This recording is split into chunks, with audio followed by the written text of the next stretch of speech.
I think I have just found the Kittl hack to end all Kittl hacks. Now, I haven't completely refined this concept slash idea slash hack slash thing. It is amazing, and I just turned the camera on, started the screen recording, and wanted to share this with you guys. So, as of right now, there is not a proper way to add raster effects on text or elements to take a clean, illustrated vector piece and then give it some grunge, some rough edges, and make it kind of like ink bleedy in a way.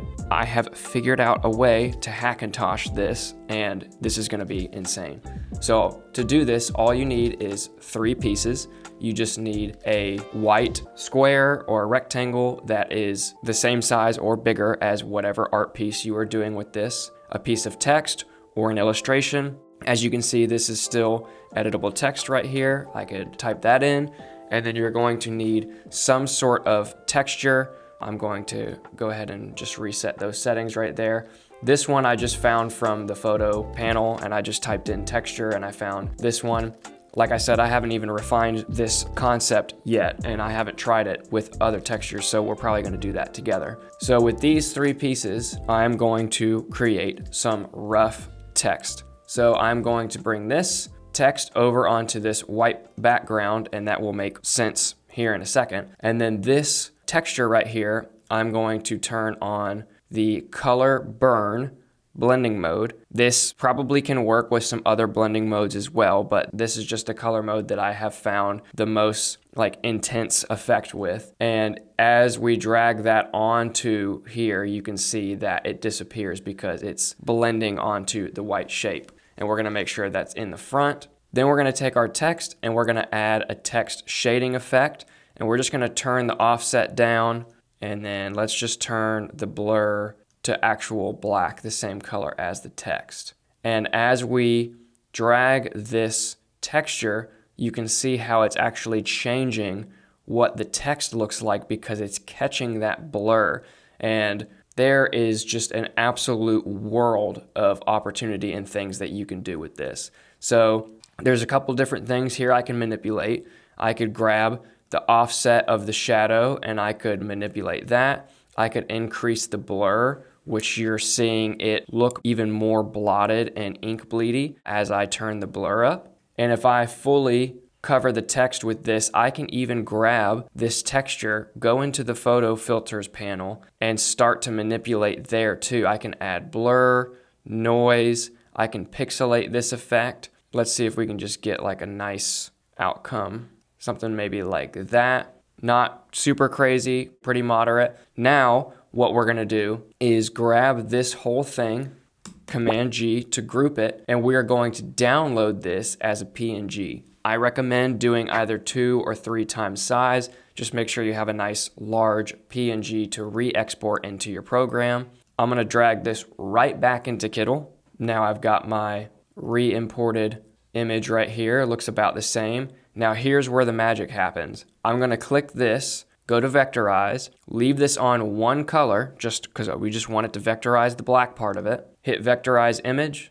and it's gonna take all of that rough, unrefined edge, this right here, and turn it into vector. Now this is fully vector. I could change the color on this. It's an incredible effect. I mean, I do this in other programs all the time and just figured out a way to do it in this program. So let's play around with this effect actually a little bit more. Let's say I take the text and I up the blur some, bring this texture back on. Let's make it less pixelated but more noisy. Up the blur some more. And these effects kind of stack on each other. Yeah, let's get something kind of crazy there. Let's try something like this.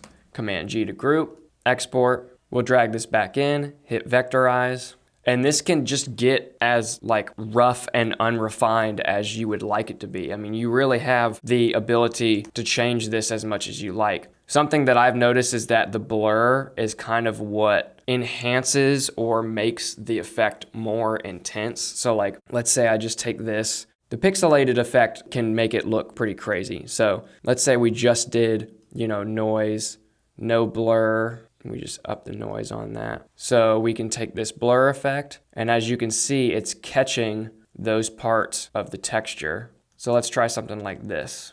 See, this is a very, very like slight effect. Repixelate it, make a little bit more. As soon as you turn the blur up, it kind of smooths it out quite a bit. Yeah, let's try something like that. Group, export as a PNG, re-import, same thing. I can vectorize one color, and I've got my kind of rough edge text element. So just to show you that you could do this with pretty much anything, let's just find a nice template in here.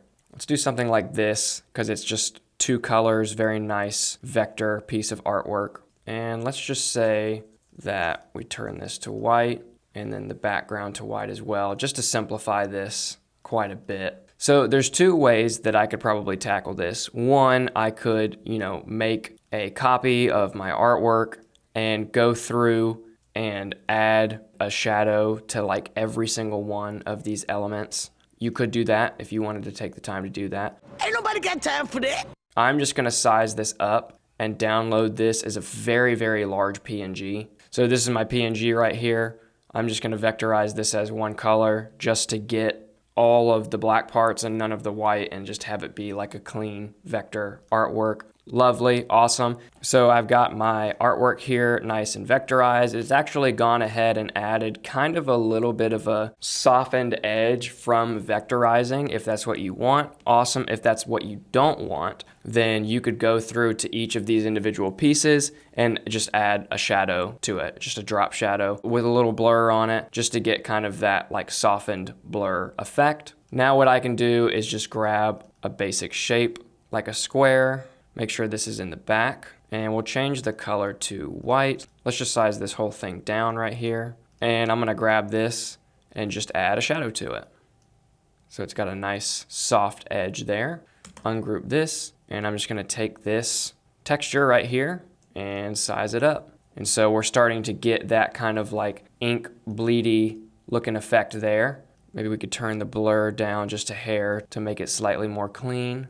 And let's affect some of these sliders. One more pixelated, some more noise. Something like that is pretty cool. So you see that like it's got some kind of like specks and dust is what it looks like. So now we can just group this, export it as a PNG, and we've got our nice kind of textured artwork here, and vectorize one color, and boom, we've got a textured version of the original, which is pretty neat. I would always definitely recommend making a copy of your work, just a clean version of it that is unaffected by any of this, just so if you need to change something, you're not like, oh crap, I don't have the original. Let's try this with a different texture. I have not done this yet, and so I have absolutely no clue what this is going to look like. Let's just type in texture, and this is pretty wild. Let's get something like this. We'll probably have to turn the contrast pretty high to not have all that kind of mid-gray area. Yeah, let's do something like that. Color burn. And you can already see that it's affecting the artwork there and giving it a really, really nice texture. We could blur this, roughen it a little bit, even pixelate it slightly.